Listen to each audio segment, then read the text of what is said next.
বনের ভোর আজ অন্য দিনের ভোরের মতো নয়। হাওয়ায় স্তব্ধ, পাখিরা অদ্ভুত ভাবে চুপ, আর গাছের পাতায় যেন এক ধরনের উদ্বেগ জমে আছে। কেননা আজ বনে একটি অস্বাভাবিক দৃশ্য, শিয়ালগুলোর কারো লেজ নেই। এই পরিবর্তনের পিছনে দাঁড়িয়ে আছে এক শিয়াল। একদিন সেই শিয়াল ফাঁদে পড়ে লেজ হারিয়েছিল, আর সবাই তাকে নিয়ে হাসাহাসি করেছিল। আর সেই শিয়ালের মুখে রাজকীয় হাসি।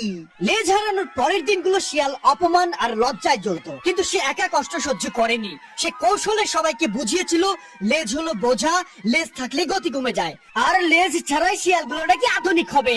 ভয়, চাপ আর দলে দলে অনুসরণের প্রবৃত্তিতে প্রাণীরা তার কথা মেনে নিয়েছিল।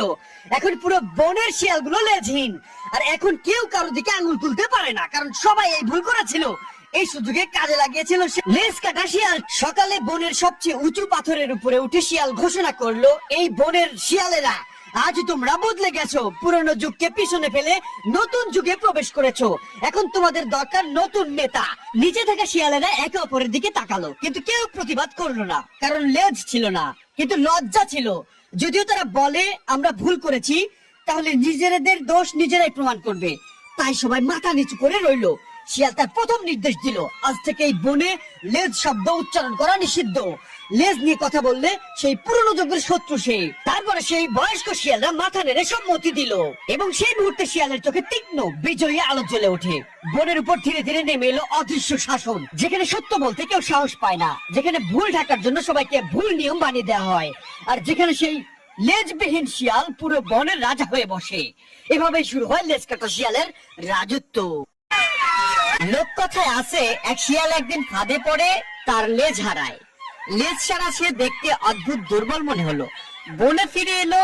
জঙ্গলে ফিরে আসার পর অন্য সব শিয়াল তাকে নিয়ে হাসাহাসি করছে। শিয়াল তো চালাক প্রাণী, সে একটা বুদ্ধি খাটালো।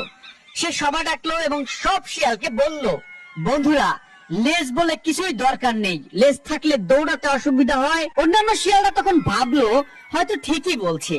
তখন ওই দলেরই একজন বয়স্ক শিয়াল ভাবলো, তার নিজের লেজ নেই বলে অন্যদেরও তথা আমাদেরও লেজ কাটতে বলছে।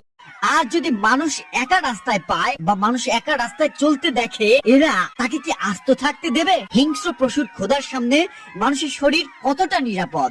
বন্ধুরা, আপনারা দেখতে পাচ্ছেন শিয়ালগুলো কিভাবে নির্ভয়ে মানুষের দিকে তাকিয়ে আছে। তাদের চোখে মুখে ভয়ের কোনো বিন্দু মাত্র ছাপ নেই। এক অদ্ভুত সাহস, যেন ওদের বোঝা হয়ে গেছে মানুষের হাত থেকে এদের ভয় পাওয়ার দিন শেষ। বন্ধুরা, প্রকৃতি যে বদলে যাচ্ছে এটা অস্বীকার করার কোনো উপায় নেই। জঙ্গল কমেছে, খাদ্য কমেছে, আর সেই সাথে হিংস্র প্রাণীগুলো মানুষের কাছে চলে আসছে।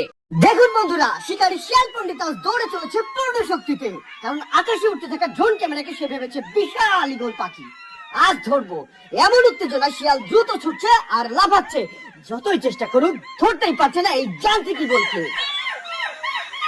অবশেষে চরম রাগে দাঁত কিরমির করে হার মেনে সঙ্গীকে নিয়ে আবার জঙ্গলে ঢুকে পড়ে। আধুনিক প্রযুক্তির কাছে হার মেনে গেল এই চালাক শিয়াল পণ্ডিত।